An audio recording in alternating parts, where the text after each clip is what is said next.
And we meet the disciples in a familiar place, in a boat, on the water, in the dark, with wind and waves rising. They're doing exactly what Jesus asked, cross to the other side. Yet their journey became difficult. They are far from land. The wind and waves are battering them relentlessly. They're far from safety or security.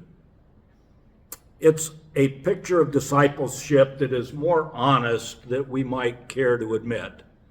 Sometimes following Jesus feels like we're rowing against the wind. Sometimes obedience leads us into storms. Sometimes doing the right things makes life more difficult. But the gospel never promises that faith removes the struggle. It promises that Christ will meet us in the struggle.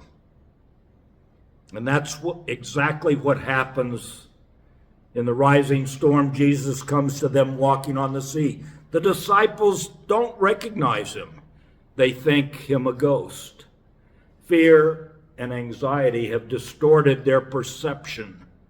They cannot see Jesus because they're overwhelmed by the storm. And this can be said of us as well. Fear and anxiety can make God seem distant, grace look unfamiliar. When the storm threatens, we often assume that we are alone, but Jesus is with us even when we cannot recognize him. He steps into those places that frighten us. He is present among the chaos that we cannot control by ourselves. Then Jesus speaks the words that the disciples most need to hear.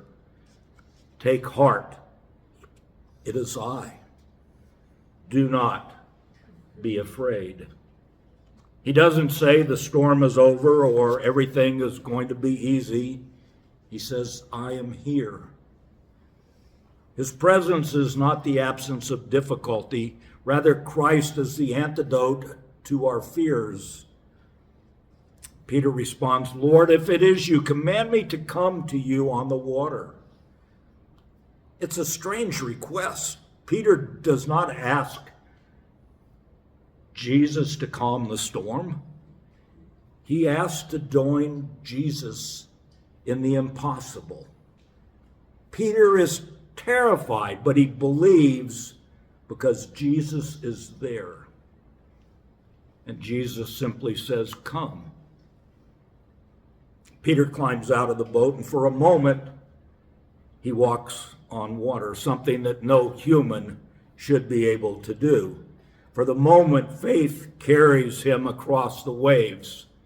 But then he notices the wind, and fear returns, and his focus shifts away from Jesus to the storm, and he begins to sink. It's not failure, it's discipleship. Our faith does not grow in a straight line. It's a series of steps, some bold, some hesitant, some sinking. Peter's courage lets him walk on water here. His fear pulls him down. But Jesus immediately catches him. Jesus does not let him drown in his doubts. Why did you doubt? Jesus asks. Not as a rebuke, but as an invitation. Did you think the storm was stronger than my presence? Did you imagine that fear had more power than love? Did you forget who I am?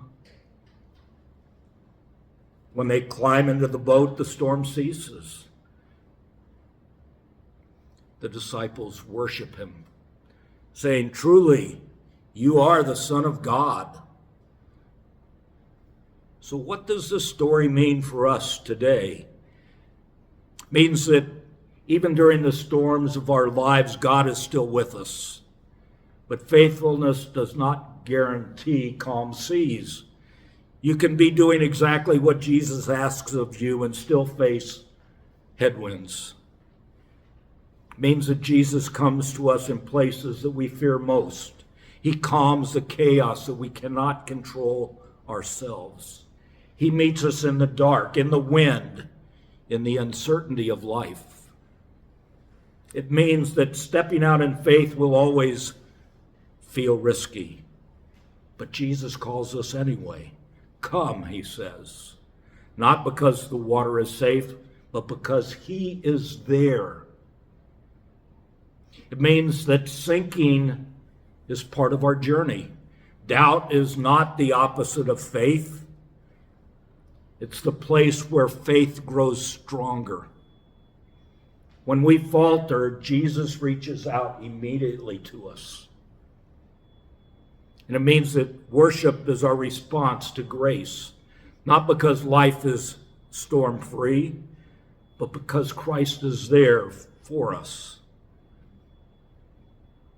So may we dare to be people who climb out of the boat, who trust Christ more than the storm, who cry out when we sink, and who discover again and again that the one who calls us is also the one who catches us. And may all who are battered by the winds of life find hope, mercy, and the steady presence of the one who says, "Take heart, it is I. Do not be afraid." Amen.